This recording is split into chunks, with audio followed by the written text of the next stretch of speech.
Hey everybody, it's your girl Dr. Letitia, and we are back for another episode of my web show, Coffee and Conversations. I am so excited about the guest that we have for you today. Not only is he a friend of mine, but he is also a professional colleague and fellow professor.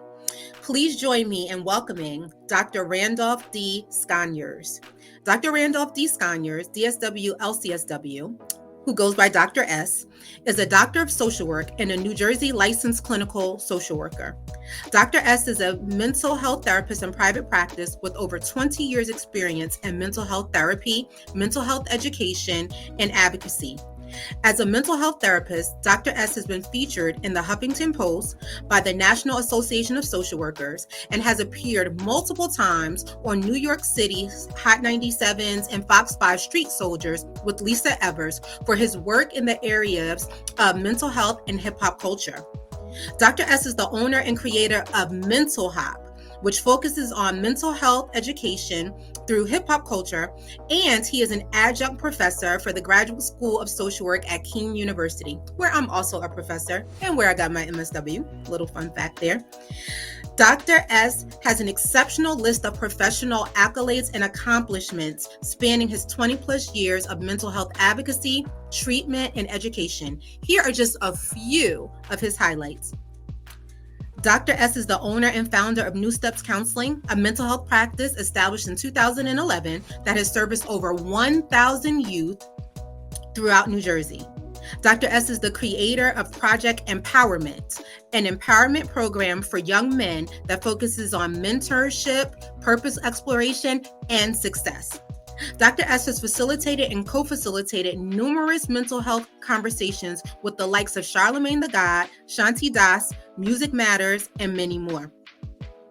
Dr. S is the founder and creator of Mental Hop, and in that partnership, he has worked with the following academic institutions and organizations: the Simon Youth Academy, the Piscataway High School, Lord Sterling School, Somerset Academy, Essex Valley School, Ocean County Juvenile Probation, the Youth Advocate Program, and the United Way, just to name a few. Dr. S has keynoted and spoken at numerous events and conferences on mental health, including Empowering Young Men as Allies from Middlesex County College, Mental Hop at Rutgers University, Mental Hop at NASW Essex Unit, and Project Empowerment. FedCap, New Jersey, Mental Hop in Orlando, Florida, Mental Hop, the University of Pennsylvania, and more. He has been featured by the National Association of Social Workers, New Jersey, as an innovator in the field of mental health for Mental Hop. Please join me in welcoming Dr. Sconiers to Coffee and Conversations. Thank you, Dr. How are you? Thank you. It's so good to see you. How are you? So, I'm doing great. That was great. I never really heard anybody read the bio like that. And then you sit back and you hear yourself like these things. And I'm just so thankful and grateful. That was awesome. Thank you. Listen, and just so all the listeners know, I had to cut it short. Y'all, his bio went even longer. Okay. So I just highlighted. All right. Yeah, that was a highlight. All of your accomplishments. Yeah, that was a highlight. I appreciate that, though. You pulled out the best stuff, though. You really did. I appreciate that. So you have done so much in your 20 years. I did let everyone know that you are not just a friend, but a colleague of mine. We are both professors at the Kean University MSW program, which is my alma mater. So Kean University, stand up. That's your alma mater too. See? That's right. Yeah. Know that. So we have that in common. So tell me, Dr. S, what drew you to social work? How did you get into this field? So I really started with Dr. Letitia like in psychology. That was like where I started undergrad, and I took some sociology courses. And when I took sociology courses, I sort of fell in love with the idea of trying to help people in different ways. And social work was an opportunity for me to not just look at the person like psychology often does, but also like to look at, the environment, to look at, their upbringing and like their experiences and look at our systems in this country and how that impacts people as well. So social work was just like, I think more me and more part of who I was. And, I just sort of fell in love with the profession, the foundations of the profession and what that meant. So tell us about Mental Hop. Tell us where, first of all, where did you get the name? Because the name is dope. Where did you get the name? How did you come up with the concept? I appreciate that. So I always utilize hip hop in the work that I did. Like I always would utilize hip hop to engage my clients and the young people I was working with. So I was like, I love hip hop culture. I am hip hop culture. So Mhm. I was like, let me just bridge the gap. In the name sort of was just something I was sitting around playing with. I was like, I want to take parts of like the importance of mental health, but also I love like that hip hop, that hop part of it. Like let me Mhm. merge the two. And then that sort of sparked this idea to sort of bridge both of these powerful sort of concepts and ideas together to bring forth mental hop, which is all about mental health education through hip hop culture. It's all about engagement, empowerment, enlightenment, just like trying to get young people and give young people a safe space to kind of heal, grow, learn, talk, share, their experiences in this world of mental health. So that's what it's been all about since 2017. And we're going strong still, in 2022. This is awesome. This is awesome. And I've seen so many of your accomplishments, and you have gotten so many contracts with various youth service organizations, whether they have been probation or, reentry programs for youth, or, programs that will keep youth before they enter into a criminal justice system. Why that population? Tell me what drew you to that particular population in your work. Yeah, that's a great question with Dr. Letitia. I think, I started when I got my internship many, many moons ago at the JJC, like in Okay. UMD&J before it turned into Rutgers. And I always was sort of like drawn into working with the populations that we so often forget about. And now, Yes. full circle coming back around, I had an opportunity to go back into those same spaces and be able to empower those young people. Those are the voices that sometimes are forgotten Yes. just because of the things that maybe they did or the things that they were involved in, but they're still kids. Like most of these young people, are you talking about 13, 14, 15, Yes. 16-year-old kids? They still have an opportunity to get out of that situation, do their time, come back home. And when they come back Yes. home, I want to do what I can to make sure that that's their last experience in that setting, right? I want them to come home and feel like I can heal and grow from those things that I've been through. I don't have to carry that weight with me anymore. So I just love that population because they really need it. I feel like more than anybody else, just like everybody else. I just want to thank you because, as you know, Dr. S, Black and brown boys are overly represented in the Right. criminal justice system. The numbers don't change when we're talking about youth. We are Nope. still, our young men are still overly, represented. And so it has to be impactful for them to see a Black man bringing these services in. What do you feel when you are working with young men? Do you feel that they open up to you more because they feel that you can relate? You're using hip hop, you're using the culture. What makes you think, what part of that makes you feel connects them to the work? Yeah, I think it's all those things, right? I think this twofold. It's the work I'm actually doing, but it's also the work that's being done by somebody that looks like them, right? Yes. That itself is like very like, wow, what's going on? This is a Black man, a Yes. doctor who's talking about mental health, talking about healing, talking about our well-being. So that alone is powerful. But then we get into these conversations around vulnerability and trauma and healing Mhm. and grief and loss, maybe conversations they never had before That's in their right. lives by anybody, especially coming from a Black man who has experienced some of those same feelings and emotions, but also had to deal with the stigma and shame around sort of being strong and being resilient and not talking about Mhm. how you feel and sort That's of right. challenging those narratives. So there's so many sort of components that happen within the sort of process of mental hop and that mental hop experience for our young men. And you're absolutely right, overrepresented. And that's why we're trying to do this work that's being done. Absolutely. And I think another important fact is that our young women are also, Right. overly represented in the criminal justice system, even as youth.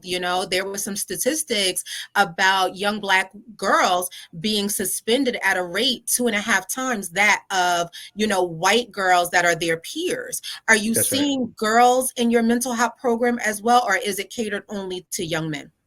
No, that's the cool thing. It's really open to all youth as well. And because I go into a lot of alternative schools and high Okay. schools, I get a chance. And mostly, a lot of times, mental health is brought into these spaces where kids need that extra support. So I work with, like, everyone, and I do see that as well. And our young ladies, our young queens need our support as well, That's because right. again, that's twofold. To see a black man talking to them about these things where there could have been challenges and issues that they experienced around men, or issues that come up in around family issues, that we can sort of talk about in a safe space too. So I just love creating these spaces for our young people, Dr. Letitia, and I know you can relate to that as Oh, well. absolutely. But it shows. I think that your reputation, Dr. S, speaks for itself. What you do in the I appreciate community that. speaks for itself. And I thank you. And that's why I wanted to have you on the show, because I think that it is so important that we elevate those of us in this field that are doing this work. It is so important that we have a voice. Social media is one thing, and Hmm. doing the work is something else, but families need to know. Hmm. One of the number one requests I get is, do you know a black male therapist? Right, right, You know what I'm saying? And right. it's I like, know. okay, Dr. S cannot take everybody. I cannot. I cannot. But I love referring. I love referring out. I love referring out to colleagues like you and other people in your agency and the great work you're doing, to try to, like, just like you said, to support our families, but also the people that are doing this dope work, such as yourself. And I'm inspired by the things you do already. So when you reached out to me, I was like, oh, okay, this is great. I didn't even know you had this Yeah. platform, but this is so powerful. And now I'm so honored just to be part of it.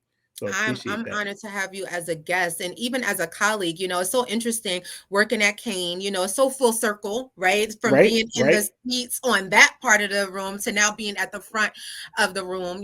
This is year 13 for me as a professor and Wow. year 3 for me at Kane. And so hearing them, have their conversations about professors, is always glowing things said about you, Dr. S. And it's I important that appreciate you that. know that all I the appreciate students that. think so highly of you. What made you decide to give back and to become a professor?